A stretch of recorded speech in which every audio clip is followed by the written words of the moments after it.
across the cone line, and whoever gets to that line first wins. Of course, he is dragging a complete dragster behind him at the same time. Jack is Jack Ehrmantraut in the Hemi Under Glass, an 86 Dodge Daytona. Margo talked to Jack earlier, who told us how funny car tug-of-wars began. This was dreamed up at the drag strip last September. The fella that owned the drag strip also does winter shows inside. And he says, what can we do with your car so I can use it in the wintertime? I said, I don't know. You think of it and I'll do it. He walked away from the trailer, made about 10 steps, come back and says, how about a tug-of-war? I said, no problem, having no idea how we were going to do this because it takes 2 cars. He says, well, I know this young kid that we can talk into anything. I says, you talk him into it and I'll do it. Now, what did it involve to set this car up to take this kind of abuse? It was quite hard to do. We had to change the complete engine combination, the rear end, the braking system on the car, the whole back suspension setup. So it was quite involved. Does it put your car through a lot of abuse to put it through a tug-of-war? Like our motors normally will run with maintenance a full season. You know, that's checking bearings and stuff. But with these things, we'll go through motors 10 to 1 what we do on drag racing. Okay, and Jack's going up against Toby Battle, the Night Raider out of Butler, Ohio. It's an 86 Camaro. This kid is young, and he is hungry, and he is tough. Let's see what he does. There he is, Toby Battle. Earlier, Margo talked to him. But what's going to make the difference? Why is your car going to blow his away? Well, I think I've got a little more power than he does, and I was out there looking at the track, and I'm hoping I have the chassis set up right to get the power down to the track. Well, if Toby here could get the power to the track, we're going to have a good tug-of-war on our hands. Thank you, Margo. Let's talk about that track. The one car must pull the other car 25 feet. Now, these are 1,500 horsepower, supercharged, injected with methanol funny cars. Ground-shaking power. It's about a 9 on the Richter scale here in Tucson. You are feeling the power. And we are starting. Here we go, underway. Toby Battle against Jack Ehrmantraut, and look at the smoke come up. Boy, the EPA sees that. We got a smog alert. Pulling each other back and forth. 3,000 horsepower. Unbelievable. Look at this. And now Jack's starting to get the edge, and there he goes. The noise is unbelievable.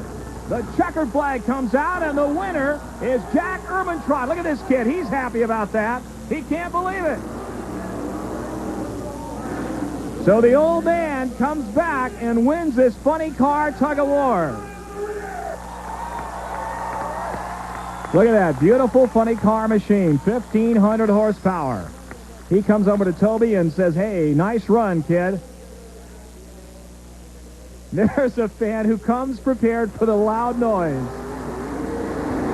Now, this is a replay, and this is from the point that Toby lost it. Watch closely. There's Toby. And there he goes, being hauled off. Nope, he's coming back. And there is Jack Ehrmantraut pulling him away.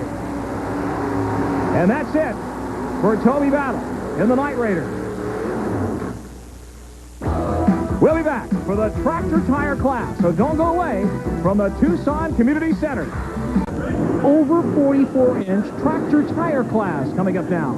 Now, these are different. The tractor tires are rice and cane tires, and an interesting history in these, Margo. All I can say is when God was handing out fiberglass, these trucks were behind the barn door. We're talking the hardcore roots from the old swamp buggy racing days.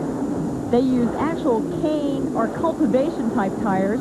They don't try to go over the mud, although the horsepower has increased, so nowadays they almost do pull that off. The tires are large so they can actually dig at the bottom of the mud pit to get dry. Yeah, they go through it instead of going on top of the mud. They got a lot of horsepower, but they also got a lot of weight, Margo. We're talking an average of 6,000 pounds each truck, so no matter how much horsepower they're putting out, they've got to counteract a lot of weight. This is Daddy's Toy. Ken Goodwin, 26 years old, out of Phoenix. It's an 84 Chevy step-side, 1,500 horsepower, but 5,200 pounds. An 871 blower on this. Let's look at it. Daddy's Toy. Whoa-ho-ho, Nelly.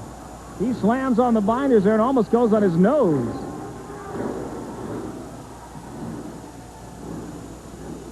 Let's check the clock on Daddy's Toy. We'll look back in slow motion. Big crowd here in Tucson. They love mud bogs and funny cars and everything else. Here we go. Looking back at Daddy's Toy. 3:05 seconds. 3.05 seconds. It's all the way through and almost goes, as we said, on his nose.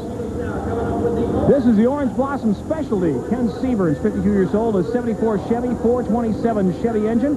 Runs Harvest King tires. This guy races 30 weeks a year. And this truck weighs 7,200 pounds. That is an awful lot of weight to get through here, I'm telling you. Orange Blossom Specialty. And you can see how much of the body they cut away, and they still weigh that much. Yeah, that's incredible. They are heavy. And there's some happy people here tonight at Tucson. They love the mud boggers. Look back at the Orange Blossom Specialty. The time, 3.45 seconds. 0.4 of a second slower than Daddy's Toy. This is the Touch of Classic. Bill Highscott, 43 years old. He owns Bill's Road Service. Here's an old one, a 57 Chevy, 464 Chevy engine, 7,200 pounds. The original body. He's running Goodyear tires. Uh-oh, he's got a problem, Margo. He's not going to be able to make it through. Yeah, not exactly what I call a launch, but look at that smoke. Smoke coming out from the... Oh, look out! And it's a meltdown. He just fried an engine. I think he took a couple of Viet Cong foxholes with him when he went. Touch of Classic, 67 feet, 3 inches. And 1 engine to go that far. Yeah, he had something fighting his forward motion right from the beginning, Larry.